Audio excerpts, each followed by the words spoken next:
Good morning, good afternoon, good evening, whatever time of day it is for you. Shalom. Today we'll be talking about certain things concerning what I describe as the amazing pagan origins of Islam.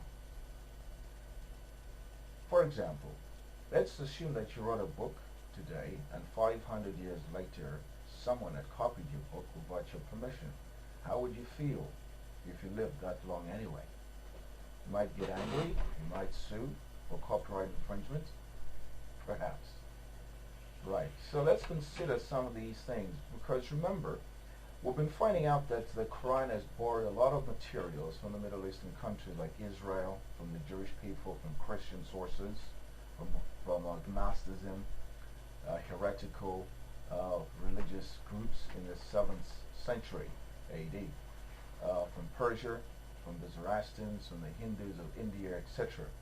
So by the time Muhammad had died in 632 AD, he had left no written document.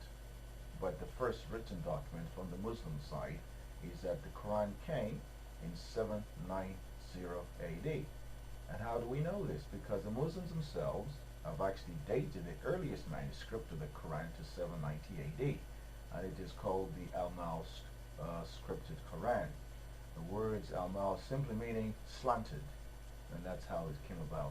It's called the Al-Mal script Quran. It's dated 790 AD. Muhammad died 632 AD. So you get 160 odd years of oral traditions, speculations, heresies, and compiling of data from sources which we can now trace where they came from the Middle Eastern countries. So yes, Muhammad may not have even been a Muslim whatsoever, that he did not start any religion called Islam, but people after him made him into a hero of the Arab Empire that had devastated the cultures in North Africa and furthermore in the African continent, parts of Asia and Israel, etc., etc.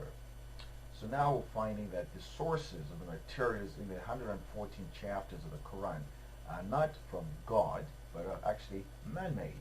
So let's look at this question of, for example, if you were to find a book that you had written, copying stuff 500 years later, if you had lived long enough to find that out, you'd be pretty angry, I could imagine. Well, there was a book written by a Jewish writer called Jonathan ben Uzziah, dated AD 200. This is approximately 500 years before the Quran came into existence. Now, Jonathan ben Uzziah was writing a Jewish book, and it's called a Targum. Quote, Adam and Eve sitting by the corpse wept, not knowing what to do, for they had as yet no knowledge of burial. A raven came upon, took the dead body of its fellow, and having scratched at the earth, buried it before their eyes. Adam said, let us follow the example of the raven. So taking Abel's body, buried it alone, unquote. Now compare that, what I've just quoted, with the Quran, right? Surah 531, quote, Then Allah sent a raven, which scratched the ground, to show him how to hide the shame of his brother. Woe is me, said he. Was I not even able to hide the shame of my brother? Then he became full of regrets, unquote. Okay? Now isn't it interesting that those two stories are identical?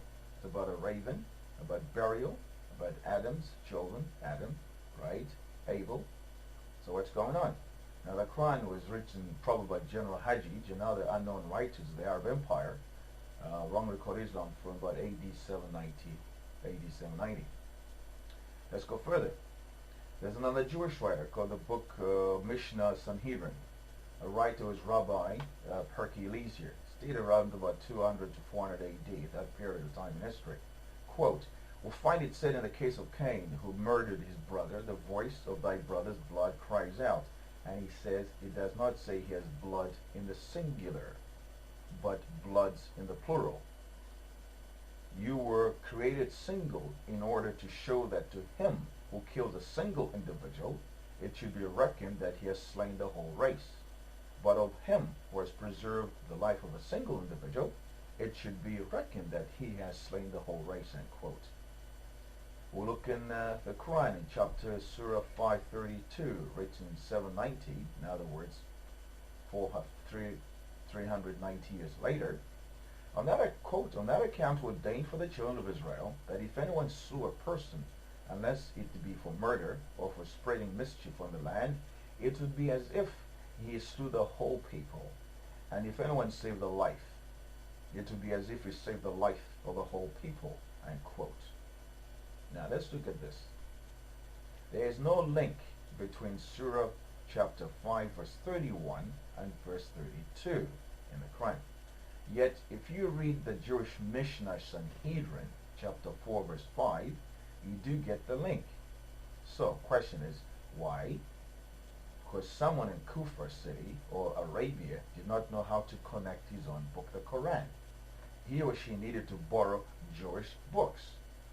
Question: why is the Quran borrowed these two stories from the two books before Muhammad was even born?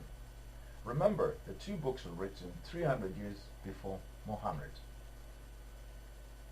So, puzzle about that because it's more intriguing. The Bible warns us that beware of people who do such things, because the Lord Jesus Christ is the way, the life, and the truth. And it's not about myths or legends or copying out the data. It's about knowing the truth about God. Thank you for listening. God bless.